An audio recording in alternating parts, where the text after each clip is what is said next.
Muy buenos días, hermanos. Les saludamos en el amor de Cristo Jesús una vez más, agradecidos con Dios por su bondad y su misericordia. Es increíble que ya estamos de nuevo en este mes de diciembre. Qué barbaridad cómo ha pasado el tiempo tan rápido. Bueno, es un decir porque el tiempo no pasa rápido o lento, sino siempre pasa al mismo ritmo. Pero parece ser como que vuelan ahora los meses, los días, las semanas, los años. Pero es así, la vida es así y tenemos que estar agradecidos porque hasta aquí nos ha ayudado el Señor.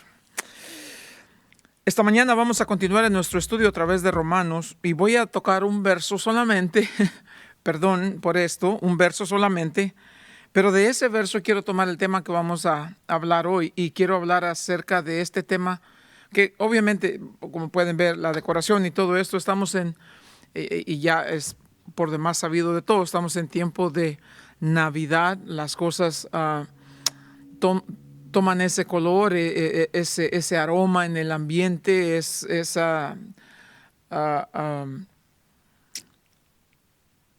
¿qué le puedo decir?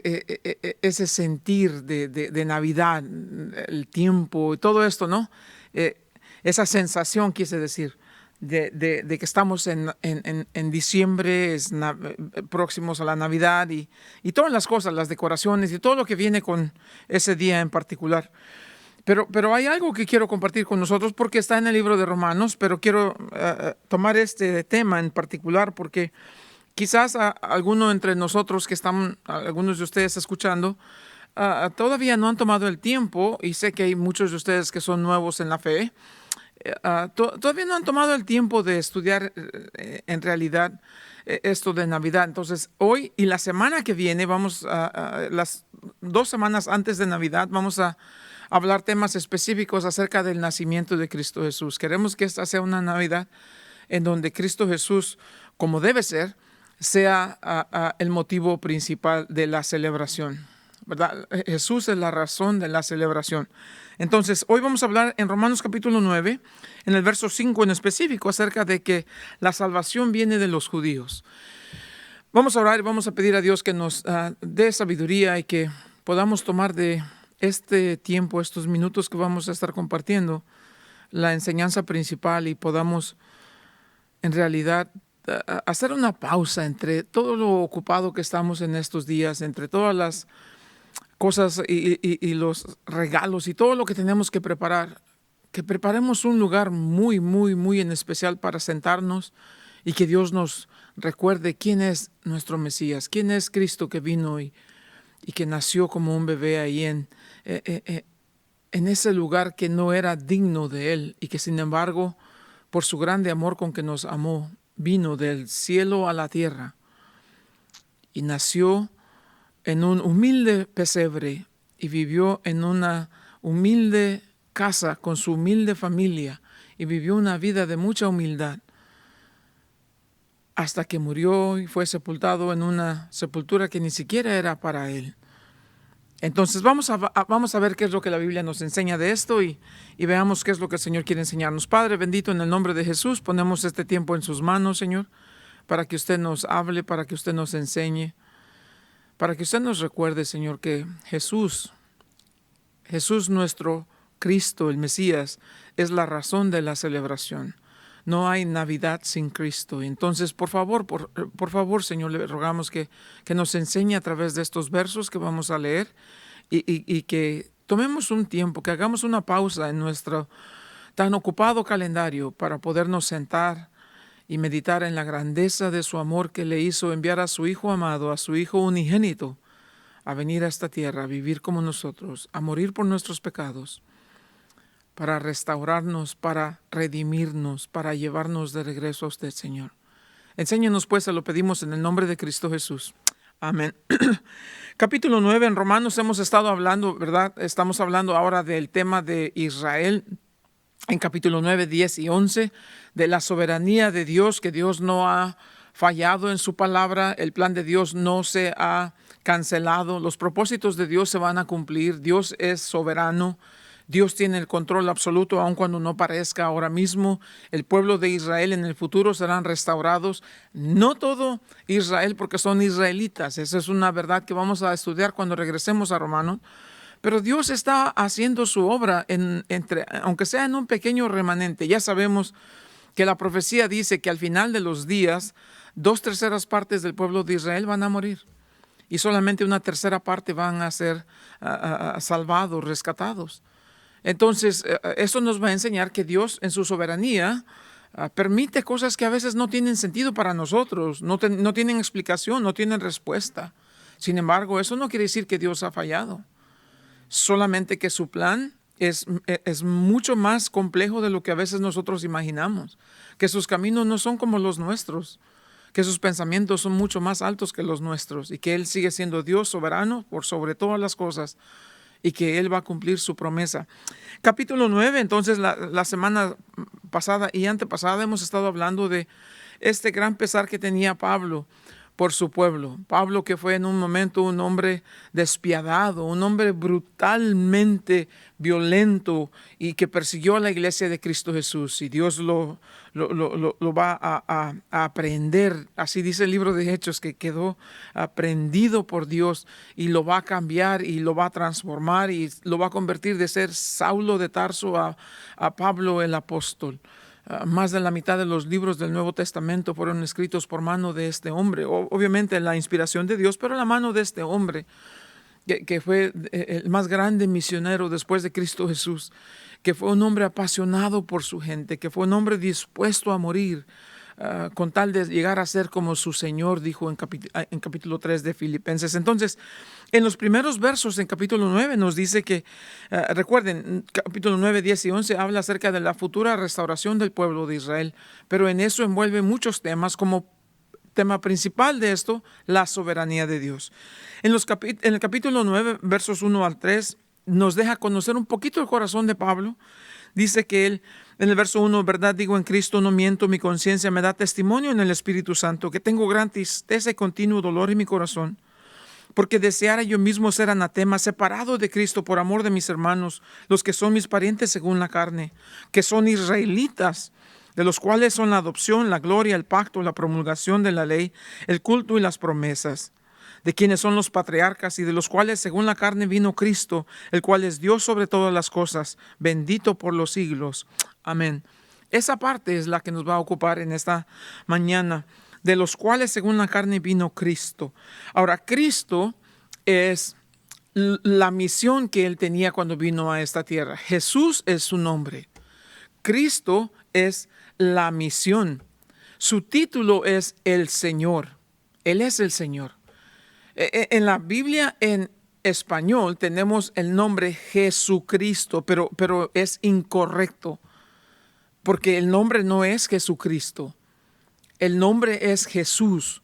Cristo significa Mesías.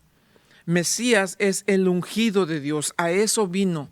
Él es el hombre que fue hombre, porque 100% hombre, 100% Dios. Él es el hombre que fue ungido por Dios para venir a cumplir esta misión de restaurar, de redimir. Así que debemos entender esto, porque en nuestras Biblias vamos a leer Jesucristo. Si se dan cuenta, yo trato de no decir Jesucristo porque no es correcto. No estoy diciendo que la Biblia esté mal, sino los que traducen lo han traducido de esa manera, pero en realidad no debería ser. Debería ser Jesús el Cristo. Entonces aquí dice que de la carne, en cuanto a la carne, vino Cristo. La carne no estamos hablando cuando hablamos de la carne el pecado, porque obviamente Jesús es sin pecado, sino en cuanto a la descendencia, pues como en su humanidad vino Cristo. Entonces dice aquí que este pueblo de Israel recibieron tantas y abundantes bendiciones, y tenemos algunas de ellas que son las principales. Y aquí voy a hacer un recuento brevemente de estas bendiciones. Dice en el verso número 4, Pablo tiene este pesar por su pueblo. Dice, ¿y quiénes son tu pueblo, Pablo? Dice, son los israelitas. Y dice lo primero, que son israelitas. ¿Quiénes son los israelitas? Bueno, los que son descendientes de Israel. son de la nación de Israel. La nación es Israel. Mucha gente, particularmente hoy en día, hablan de Israel como Palestina, que la tierra de Palestina no es el caso. Israel es Israel, nunca fue Palestina. Palestina fue un nombre que le fue dado por un hombre romano, un emperador, porque odiaba a los judíos, y en el segundo siglo, por este odio que tenía y por quererle robar la identidad al pueblo de Israel, llamó al territorio del pueblo de Israel, al territorio de Israel, lo llamó la tierra de Palestina. Antes no se conocía así, y la realidad es que la iglesia no lo menciona así, nunca fue así. Siempre ha sido el pueblo de Israel. Antes era la tierra de Canaán, pero no era Palestina. Así que no hay tal cosa como Palestina. Es incorrecto llamarle al pueblo de Israel Palestina, no es correcto. Cuando alguien diga, ¿por qué es la tierra de Palestina? No es así, es el territorio del pueblo de Israel. Pero dice aquí que número 1 son israelitas. ¿Por qué son israelitas? Bueno, porque en Génesis capítulo 12, Dios llamó a un hombre que se llamaba Abraham. Todavía no era Abraham, era Abraham solamente. Y le dijo que de él iba a ser una gran nación y que su descendencia iban a ser numerosos como las estrellas del cielo. De Abraham va a venir el hijo de la promesa, que es Isaac. De Isaac van a venir estos dos hijos, uno de los cuales es Esaú el mayor, o el primero, porque son gemelos, pero el que nace primero es Esaú, y luego viene el segundo, que es Jacob. Jacob después va a ser cambiado su nombre de Jacob a Israel. Israel quiere decir gobernado por Dios, que va a caminar con Dios, que va a tener esta relación con Dios. Entonces, Israel después va a venir y nos va a decir la Biblia que tuvo 12 hijos varones. Y estos 12 hijos van a constituir lo que se conoce como las 12 tribus de Israel.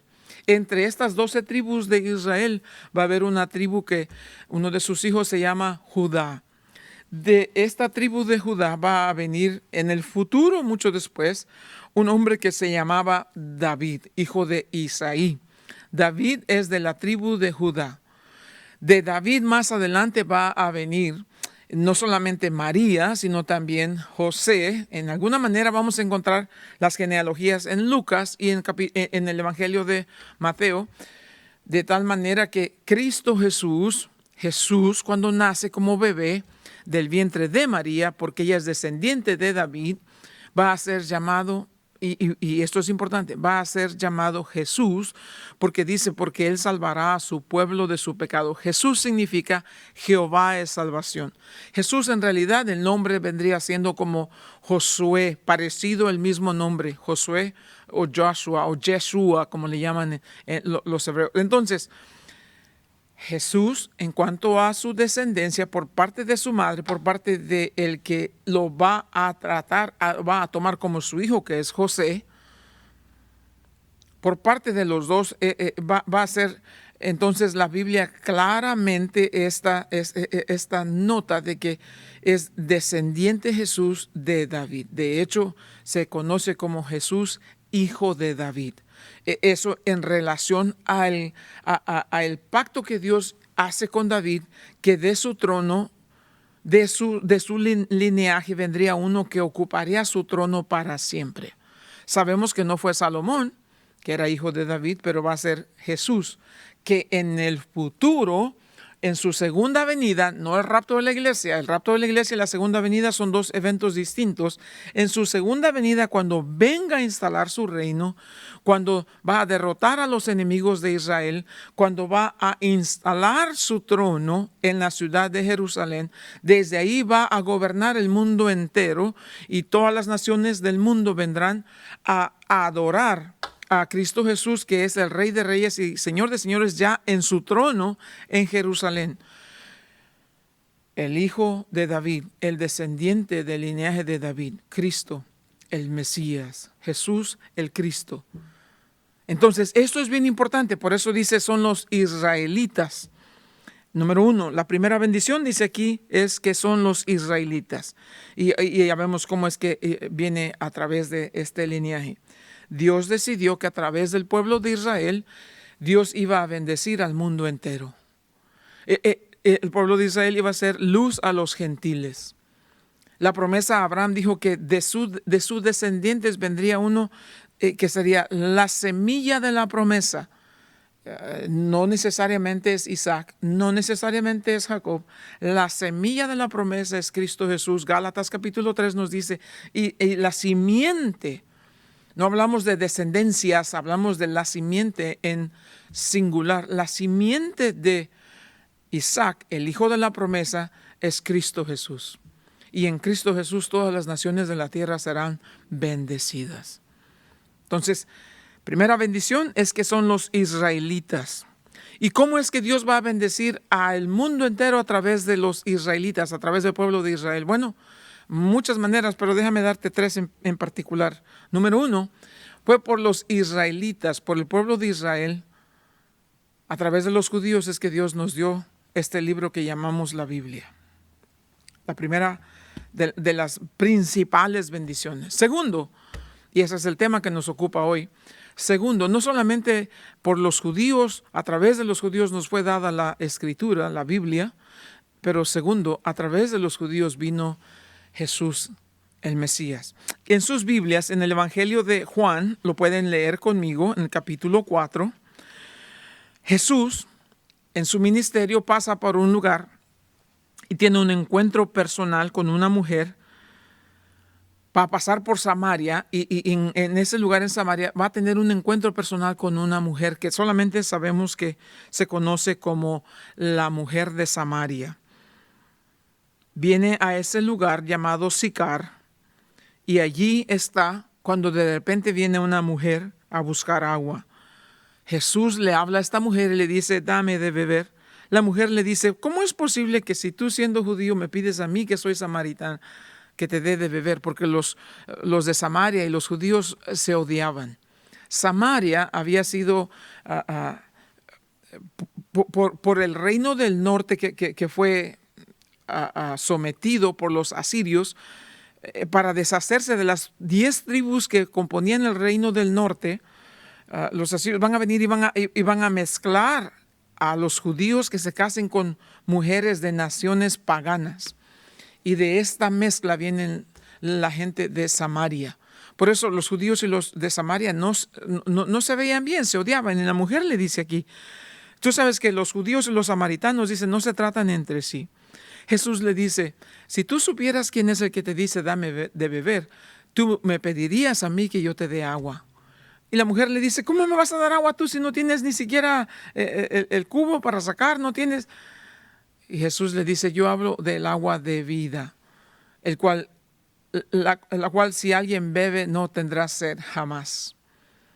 Y en esa conversación que tiene, Jesús le habla a la mujer y le dice,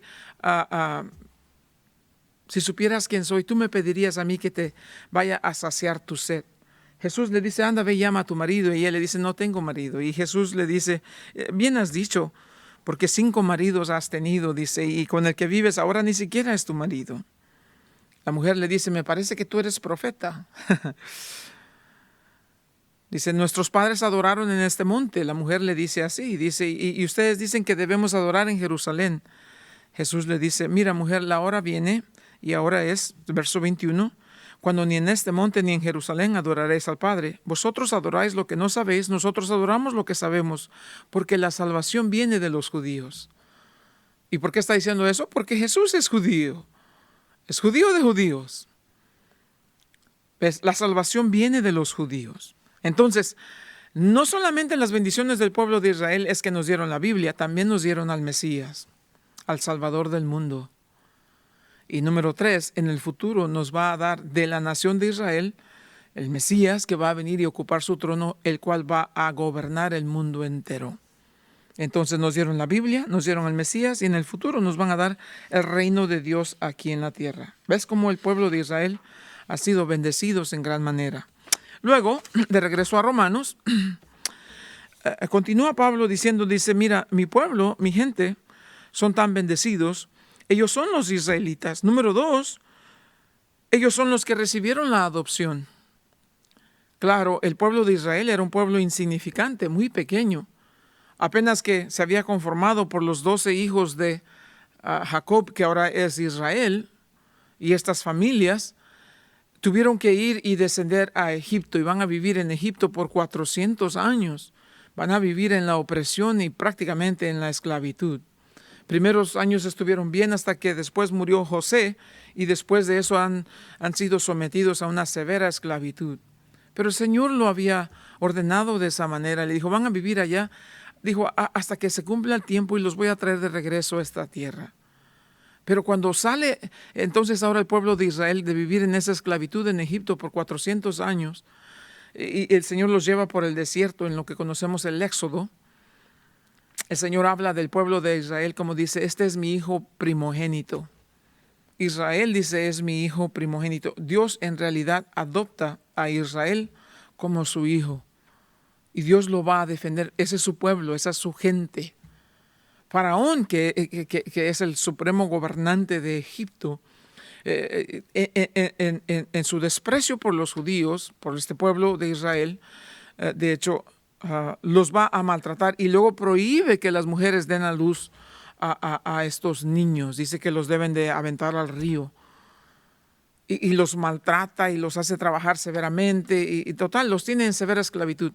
Dios entonces va a venir después y va a traer estas 10 plagas sobre el pueblo de Egipto. Dios dice, tú maltratas a mi hijo, yo voy a maltratar a tu hijo. En Egipto, en esa noche en que el ángel de Jehová va a pasar por cada casa y donde no hay sangre en las puertas, lo pueden leer en el libro de Éxodo, el primogénito de cada casa, de los hombres y de los animales va a morir en Egipto en esa noche. Gran mortandad. Luego va a salir el pueblo de Israel. Faraón por fin dice que se vayan ya y denles todo el oro y todo lo que se puedan llevar, pero que ya se vayan. Y cuando salen, el ejército de Faraón persigue al pueblo de Israel. Ellos se encuentran ahora atrapados entre el ejército de Faraón y el mar. Y Dios de manera milagrosa va a abrir el mar y el pueblo de Israel va a pasar por tierra seca. El ejército de Faraón lo sigue y apenas están a medio mar y Dios va a cerrar las aguas otra vez. Y el ejército de Faraón van a morir ahogados en el fondo del mar. Así como Faraón mandó a ahogar a los niños de los hebreos, ahora Dios ahogó al ejército de Faraón en el fondo del mar. Entonces, ¿por qué? Porque Dios habla en el libro de Éxodo, dice, Israel es mi hijo que yo he adoptado, mi primogénito. No solamente que es la adopción de ellos también, pero es la gloria, dice la tercera bendición. Son los israelitas, de quien son la adopción, la gloria de Dios que descansaba en el tabernáculo y después en el templo. La gloria de Dios es la manifestación visible de la presencia de Dios con su pueblo. Ofrecían los sacrificios, la gloria de Dios llenaba el lugar del tabernáculo. Cuando construyeron el templo, cuando Salomón construyó el templo, la gloria de Dios llenó el templo, pero descansaba siempre sobre el arca del pacto. Es lo que se conoce como la gloria de Dios que descansaba sobre ese lugar, en el lugar santísimo. No solamente que son los israelitas, de ellos pertenece la adopción, a ellos les fue dada la gloria, la manifestación visible de la presencia de Dios, sino que también ellos recibieron los pactos que Dios hizo, y hablamos la semana pasada, no los voy a repetir. También a ellos les fue dada la ley de Dios. Una vez que el pueblo de Israel salió de Egipto, después de 400 años de vivir en esclavitud, obviamente lo único que han visto por 400 años es idolatría. Salen y en el monte Sinaí Dios va a llamar a Moisés para que venga al monte y reciba las 2 tablas de la ley. En una de estas tablas va a haber 6 mandamientos, en otra tabla va a haber 4 mandamientos. En una de estas tablas va a decir Dios, esta es la relación que debe tener el hombre con Dios, y en la otra va a decir, esta es la relación que debe tener el hombre con el hombre. ¿Y por qué les dio estos mandamientos? Porque Dios es santo, Dios es justo, Dios es puro, Dios es separado del pecado. El pueblo de Israel tiene que aprender cómo se pueden relacionar correctamente con un Dios que es santo y ellos no son, con un Dios que es puro y ellos no son, con un Dios que es justo y ellos no son. Para eso para eso les dada la ley. La ley no les fue dada para salvarlos o para redimirlos. Ellos ya fueron redimidos. ¿Y cómo fueron redimidos? Con la sangre que fue puesta en los dinteles de la puerta. El ángel de Jehová pasó y miró la sangre y pasó sobre esa casa. Ahí no murió el primogénito, porque la sangre le decía que esos ahí eran el pueblo que Dios iba a salvar. Entonces, las bendiciones, la adopción, la gloria, los pactos, la ley, el servicio de Dios, dice también aquí. A ellos pertenece el servicio de Dios. La promulgación de la ley, el culto y las promesas. El culto es el dedicarse, tener ellos los sacerdotes que se dedicaban a las ofrendas y a los sacrificios diariamente en el templo. Solamente ellos, ninguna otra nación tenían estos sacrificios de esta manera tan ordenada, que fue el diseño de Dios y que fue instruido por Dios. No solamente el servicio en el tabernáculo cuando venían en el desierto, pero ya en el templo una vez que fue construido. Y luego dice de los cuales también son las promesas. Y vaya que estas promesas son tantísima bendición. Tendríamos que regresar a Génesis. Ustedes lo pueden hacer en su tiempo personal de estudio. Estas promesas son, número uno, incondicionales y son unilaterales. Dios dice, esto es lo que voy a hacer por ustedes, y no hay ninguna condición, solamente porque Dios es Dios, un Dios de gracia y misericordia. ¿Cuáles son las promesas para el pueblo de Israel? Número uno, les daría territorio, los haría una nación grande, bendecería a sus enemigos, a sus amigos, maldecería a sus enemigos, haría de ellos el nombre de Abraham grande. ¿Qué tan grande es el nombre de Abraham hoy en día? Los judíos lo respetan, lo tienen en muy alta estima, obviamente. Padre Abraham le llaman. Los cristianos llamamos a Abraham el padre de la fe, y aún los musulmanes respetan a Abraham, porque aun cuando no creen en el resto de la historia, saben que Abraham es el padre de Ismael, y ellos, los musulmanes, claman las promesas de Dios en Ismael, pero no fue en Ismael. Las promesas de Dios fueron en Isaac, porque Isaac, y solamente Isaac, es el hijo de la promesa. Ismael fue el hijo de la carne. Entonces los musulmanes, gran respeto por Abraham. Los cristianos, padre Abraham, porque es el padre de la fe, de todos los que creemos en ese renglón.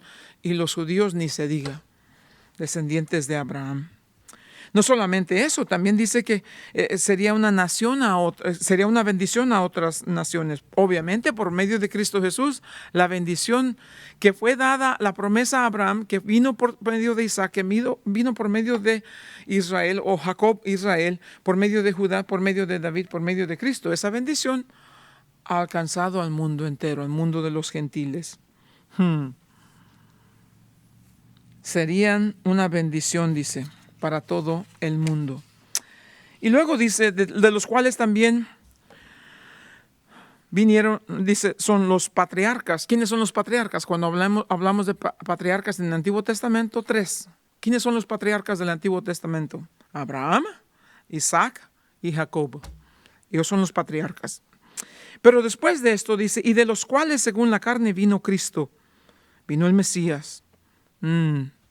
Esto es donde se pone interesante, porque todas las profecías en el Antiguo Testamento, y la semana que viene vamos a hablar de estas profecías, todas las profecías en el Antiguo Testamento acerca de Cristo Jesús, la profecía en Isaías, que la Virgen concebirá. Espera, ¿cómo una virgen puede concebir? Sí, que dice, un niño nos es nacido, un hijo nos es dado. Todas estas profecías acerca de Cristo Jesús que se cumplieron en Él. Cuando ya Cristo Jesús comienza su ministerio, pueden ellos mirar que Jesús no es un hombre común y corriente, no es un hombre cualquiera, que hay algo misterioso en este hombre que conocen como Jesús, que es 100% hombre, pero que hay algo muy grande y poderoso en Él. Porque Jesús no solamente es 100% hombre, pero es 100% Dios. No son dos personas, es una sola persona, un solo hombre. Y sin embargo tiene su naturaleza divina, tiene su naturaleza humana. Porque es divino y porque es humano, es sin pecado. ¿Cómo que sin pecado? Por supuesto. Nosotros al momento de nacer hemos nacido ya siendo pecadores. El bebé que nace en el vientre de la madre ya antes de que nazca es un pecador. David dice, en pecado fui concebido en el vientre de mi madre. ¿Por qué en pecado? Porque somos descendientes de Adán y de Eva. Heredamos el pecado de la desobediencia y de la rebeldía de ellos. Ya nacimos con una tendencia natural al pecado. Véanlo en los niños recién nacidos. Es inmoral, es sucio, es grosero, no le importa, es irrespetuoso. ¿De dónde lo aprendió? Pues ya está en su naturaleza. Pero Jesús no. ¿Por qué? Porque Jesús no es descendiente de sangre humana. ¿Ah? No. La semilla que fue plantada en el vientre de María no vino de ningún hombre. ¿Me explico? El hombre aporta la semilla. La mujer lo único que aporta es el vientre que recibe la semilla. Y se va a gestar el embarazo. Y esa semilla que ha sido depositada por medio de ese proceso que llamamos en cuanto los óvulos son fecundados por el esperma y comienza ese bebé a crecer en el vientre de la mujer. No hubo tal caso con Jesús. No tiene un padre humano. Fue puesto en el vientre de María y la Biblia dice por obra del Espíritu Santo. Al momento que María queda embarazada, María todavía no ha tenido relación con ningún hombre. Por eso la Biblia dice, José la miró embarazada y supo que iba a estar eso y la quería abandonar. Hasta que el ángel le dijo, no temas recibir a María por tu mujer, porque lo que en ella hay ha sido engendrado por el Espíritu. ¿Entiendes esto? Y porque no heredó una naturaleza pecaminosa, entonces Cristo Jesús puede vivir una vida sin pecado y tenía que ser así. Tenía que ser una vida sin pecado para que pudiera morir por el pecado. Un pecador no puede morir por el pecado. Tiene que ser sin pecado para que pueda pagar por los pecadores. Y luego van a escuchar sus poderosos mensajes y sus enseñanzas cuando Él está en esos 3 años y medio. Que si viene una tormenta, Él tiene poder para decirle a la tormenta o al viento o al mar, calla, enmudece. Y la naturaleza le obedece. Que si son demonios y los encuentra, corren y se arrodillan delante de Él y le dicen, Jesús, Hijo de David, ten misericordia de nosotros. Hijo del Altísimo, ten misericordia de nosotros. Que si alguien murió, Él tiene el poder para decirle, Lázaro, sal de la tumba. Y Lázaro se levanta después de 3 días y algo de muerto. Y no solamente lo hizo una vez, lo hizo varias veces. Y aunque no lo hubiera hecho ninguna otra vez, lo hizo consigo mismo. Dijo, destruyan este templo. Yo tengo el poder para poner mi vida y tengo el poder para volverla a tomar. Y lo hizo. Murió, fue sepultado y al 3er día resucitó. Y Tomás dijo, no lo voy a creer hasta que no lo vea. Y no ponga mi mano allí donde estaba ese hueco en su costado. Jesús se va a presentar delante de él y le dice, ven aquí, pon tu mano aquí en mis heridas y toca mi costado. Y no seas incrédulo, sino cree. Y Tomás, arrepentido, le dice, Señor mío, Dios mío. El poder de Jesús sobre Satanás, que lo venció, lo exhibió públicamente cuando murió en la cruz del Calvario. El poder de Jesús sobre la muerte, que le dijo, ¿dónde está, oh muerte, tu aguijón? Cuando resucitó de los muertos. El poder sobre los demonios, el poder sobre la naturaleza. ¿Y quién era este Cristo? ¿Quién era este Jesús que tantos milagros y tanto poder tenía? No, aquí nos dice, capítulo 9, verso 5. Cristo, número 1, Él es el Cristo, Él es el Mesías. Número 2, Él es Dios. Número 3, porque es Dios, está sobre todas las cosas. Y número 4, es bendito por los siglos. Este es el Mesías. Y qué importante es reconocer que Cristo Jesús es el Mesías. Ahora la trágica realidad es que el pueblo de Israel no lo recibieron. Juan nos dice, a los suyos vino y los suyos no le recibieron. Mas a los que le recibieron les dio potestad de ser hechos hijos de Dios. A los que son engendrados no por voluntad de hombre ni de sangre, sino por el poder del Espíritu. Jesús, el Mesías prometido, el ungido de Dios, el Salvador del mundo, el Señor de toda la creación, vino de los judíos.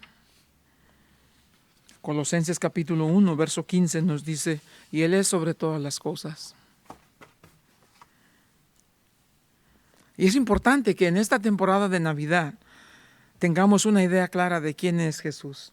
La Iglesia Católica, de lo más trágico que hacen, es tener una cruz, como nosotros tenemos aquí atrás una cruz, ¿no? La han visto muchas veces.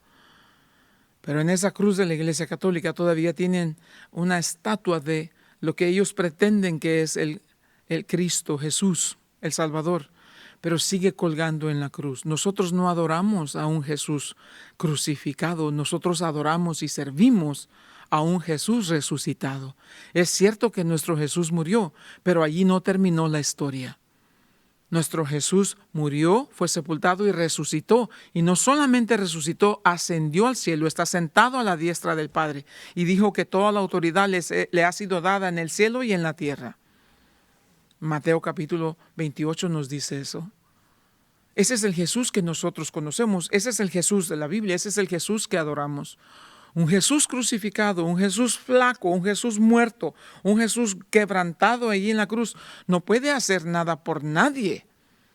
Nuestro Jesús no está colgado en una cruz. Nuestro Jesús está sentado en el trono de su Padre, con su Padre. Nuestro Jesús viene y viene pronto a juzgar a los vivos y a los muertos. Y cuando Él venga, y si no es que Él vino hasta ese tiempo, cuando muera la persona, toda lengua, toda rodilla se doblará, toda lengua confesará que Jesús es el Señor, para gloria de Dios Padre. Ese es el Mesías. A ese Jesús adoramos. Ese es el Jesús de la Biblia. Ese es nuestro Salvador. Él vino de los judíos, pero no es Jesús de los judíos y para los judíos solamente. Él es Jesús Salvador de todo el mundo. La Biblia dice, porque de tal manera amó Dios al mundo que dio a su Hijo unigénito, para que todo aquel que en Él cree no se pierda, mas tenga vida eterna.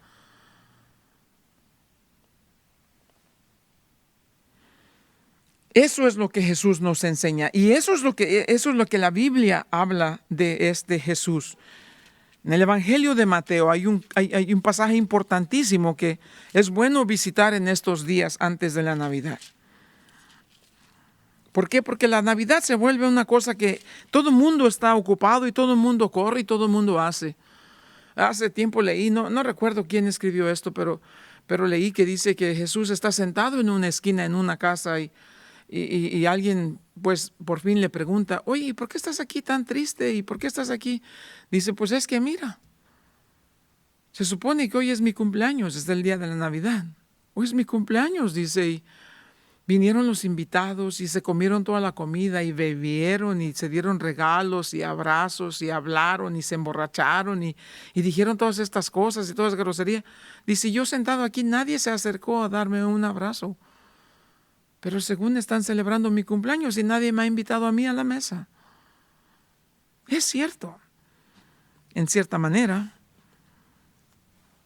porque podemos estar tan ocupados con tantas cosas que nos olvidamos de quién verdaderamente es el Mesías. Por eso quería hacer este mensaje con ustedes, porque hay 3 preguntas importantes que debemos hacernos. Número 1, ¿quién es el Mesías? Y no es de quién es para ti el Mesías y para ti. No. ¿Quién es el Mesías en general? Y número 2, ¿quién eres tú? Esas preguntas son imperantes. Es importante que te hagas esa pregunta, ahora que antes llegamos a la Navidad. A ver, vamos a celebrar el nacimiento de Jesús, pero ¿quién es Jesús? Jesús tiene este encuentro con sus discípulos y les va a hacer esta pregunta. Dice, viniendo Jesús, en el Evangelio de Mateo capítulo 16, viniendo Jesús a la región de Cesarea de Filipo, preguntó a sus discípulos, ¿quiénes dicen los hombres que es el Hijo del Hombre? Y le dijeron, unos Juan el Bautista, otros Elías, otros Jeremías o alguno de los profetas. Y entonces él les dijo, ¿y vosotros? ¿Quién decís que soy yo? ¿Quién dice la gente que soy yo? Pues todos tienen una opinión distinta de ti, Señor. Todos dicen que eres de este, que eres de aquí, que eres de... Digo, que la gente pueden estar equivocados. Los que no deben estar equivocados son ustedes, que son mis discípulos. Y ahora más personal, ¿quién dices tú que soy yo? Dice él. Pedro, que siempre es el primero en contestar, le respondió y le dijo, tú eres el Cristo, tú eres el Mesías, y tú eres el Cristo, eres el Hijo del Dios viviente. Jesús le dice, entonces bienaventurado eres, Simón, hijo de Jonás, porque no te lo reveló carne ni sangre, sino mi Padre que está en los cielos. ¿Quién dices tú que es el Mesías? ¿Te has preguntado eso? La triste realidad, hermanos, y perdónenme que les diga esto así tan crudo y tan directo, la triste realidad que hay mucha gente que van a pasar años en la iglesia con una Biblia bajo el brazo. Y cuando llega a la realidad de preguntarle quién es el Mesías, no te saben contestar. No, estos adornos, esto no hace nada de diferencia si no sabes quién es el Mesías. No sirve para nada. La celebración no sirve, los regalos no sirven, la comida no sirve, los tamales no sirve. Si no sabes quién es el Mesías, te estás engañando, porque a él no lo engañas. ¿Quién es el Mesías? Cambiemos los papeles. Ahora que el Señor se presentara a ti y te preguntara y te dijera, ¿sabes quién es el Mesías? No. Y Jesús te diría, bueno, hagámoslo más fácil. ¿Quién eres tú? ¿Quién eres? Y puedes decir, eres un hombre, eres una mujer, eres un padre, eres un esposo, eres un empleado, eres un maestro, eres lo que sea. Eso no es quién eres. ¿Quién eres? Hemos estado estudiando Romanos, ¿no es cierto? Por ya tenemos bastantes meses aquí. Y te recordarás clarito que desde el capítulo 1 hasta el final casi del capítulo, o medio capítulo 3, verso 20, nos dice, ¿quién es usted? ¿Quién soy yo? ¿Quiénes somos nosotros? ¿Y quiénes somos? Somos pecadores que por la gracia de Dios hemos recibido el perdón de nuestros pecados. Nada más. No porque somos esto, porque somos aquello, no. Por la gracia de Dios hemos recibido. ¿Quién es Jesús? Él es el Mesías. ¿Quién es el Mesías? Él es el Hijo de Dios. ¿Y a qué vino? A salvar y a redimir. Él vino a buscar y a salvar lo que se había perdido. Vino a redimir con el pago de su propia sangre. Vino a comprarnos con el precio de su sangre. ¿Y quién eres tú? Un pecador que necesita ese perdón, que necesita esa gracia, que necesita esa redención, que necesita ser redimido. Porque si no entiendes esto, hermano, hermana, amigo o amiga, de nada te sirve lo que hagas. ¿De qué le sirve al hombre ganar el mundo entero si pierde su alma? Ese fue el problema de los judíos, ¿te das cuenta? Mira al pueblo de Israel, hoy ves estas cosas y estas atrocidades que se cometen contra el pueblo de Israel y te preguntas, ¿por qué? Porque vino el Mesías, nació en su territorio, creció con ellos, fue al mismo templo que ellos, caminó con ellos, vivió con ellos, habló como ellos, comió como ellos, y luego por 3 años y medio les habló de su Padre. La verdad dijo, he aquí es la verdad, dijo, la verdad, conocerás la verdad y la verdad te hará libre. Y les dijo, arrepiéntanse porque el reino de los cielos está aquí. Y le dijeron, no, vete de aquí, no te queremos saber, no queremos saber nada de ti. Es más, tú ni siquiera sabes quién es tu papá. Se burlaban de él. ¿Y qué pasó? Al final de estos días de su ministerio, cuando sale Jesús con sus discípulos del templo, 2 veces entró al templo y tiró todo lo que hacían en el templo. Vendían animales, hacían negocio, tenían una completa mafia dentro del templo. Y limpió el templo 2 veces. Y les dijo, está claro, la casa de mi padre es casa de oración, pero ustedes la han convertido en una cueva de ladrones. Por fin se cansaron de tanta verdad que les decía y lo entregaron a los romanos para ser crucificado. Pilato, al examinar a Jesús, dijo, ¿qué ha hecho? No encuentro nada malo en él. ¿Qué quieren que haga con él? Crucifíquenlo. ¿Pero qué hizo para que lo crucifique? Porque él dice que él es Dios. Él dice que es hijo de Dios y al decir que es hijo de Dios se hace Dios mismo. Crucifícalo. La primera pregunta, ¿quién es Jesús? La segunda, ¿quién eres tú? Y si tu respuesta es, soy un pecador, que necesito el perdón, que necesito la salvación. La tercera pregunta obligada entonces sería así: ¿qué debo hacer para ser salvo? Y la respuesta tajante, la respuesta determinante de la Biblia dice: cree en el Señor Jesús y serás salvo. Es todo. No tienes que cambiar tu vida, no tienes que, antes de venir, solamente cree. La salvación es por gracia y es por medio de la fe. Y es en el nombre de Jesús solamente. Solamente en Jesús, porque no hay otro nombre bajo el cielo dado a los hombres en que podamos ser salvos. Solamente Jesús, porque su nombre significa Jehová es salvación.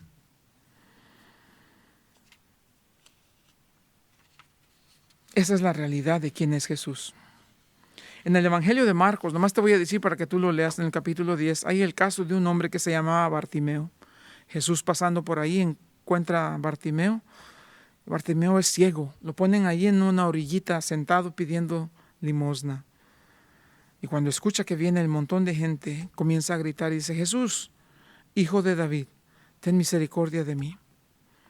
Los discípulos lo escuchan y le dicen: cállate, no lo molestes, el maestro está ocupado. Y él grita con más ganas: Jesús, hijo de David, ten misericordia de mí. Calla, le dicen, y grita con más ganas. Entonces Jesús le dice a todos: silencio, deténganse, paren todo. Y luego lo ve y le dice a los discípulos: vayan y tráiganlo aquí. Y se acercan los discípulos a Bartimeo y le dicen: ten confianza, levántate, te llaman. Él tenía un zarape con que se cobijaba, era lo único tal vez que él tenía. Tiró su zarape, tiró esa capa y lo pusieron frente a frente con Cristo Jesús. Jesús entonces le pregunta y le dice: ¿qué quieres que haga por ti? El hombre, sin dudar, sin meditarlo mucho, sin pensarlo más de 2 veces, le dice: que recupere mi vista. Jesús le dice: vete, tu fe te ha sanado. En el momento los ojos de Bartimeo fueron abiertos y pudo ver a Jesús cara a cara, cerca. Jesús siguió en su camino. ¿A dónde iba? Jesús iba a la cruz del Calvario. Y la Biblia dice que Bartimeo se olvidó de la capa que había tirado. Una vez vio el rostro de Jesús, no quiso saber nada más. Siguió a Jesús en el camino. El hombre era ciego. Ahora que vio, no quería ver nada más que no fuera el rostro de Cristo Jesús. Mi pregunta para ti es esta: ¿llegarás a la Navidad habiendo tenido este tiempo de ver a Jesús cara a cara?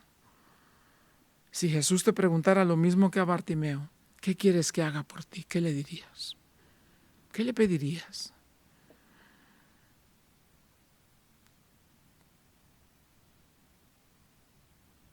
Tan manchados por la mercadotecnia de la Navidad, tan influenciados por este mundo de lo material. ¿Cuántos de ustedes pedirían algo material? Y habrá alguien entre ustedes, que todos que me están escuchando, habrá alguien que de ustedes dijera: que abra mis ojos para verlo, porque tal vez nunca lo han visto. Que mis ojos puedan ver a Jesús resucitado, a Jesús glorificado. Que mis ojos puedan ver dónde camina para caminar. Que mis ojos vean a quién sirve para servir. Que mis ojos vean cómo ama para amar como Él.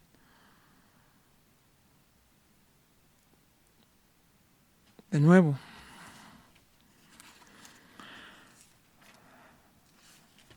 si la respuesta a la pregunta es: ¿quién es Jesús para ti? Hoy no tienes una respuesta, estás en un lugar muy peligroso. Pero si puedes contestar en lo afirmativo: Él es mi Señor, Él es el Salvador de mi vida, Él es mi Mesías. Entonces, pídele que abra tus ojos y que te conceda el privilegio que lo puedas ver y seguirlo en el camino.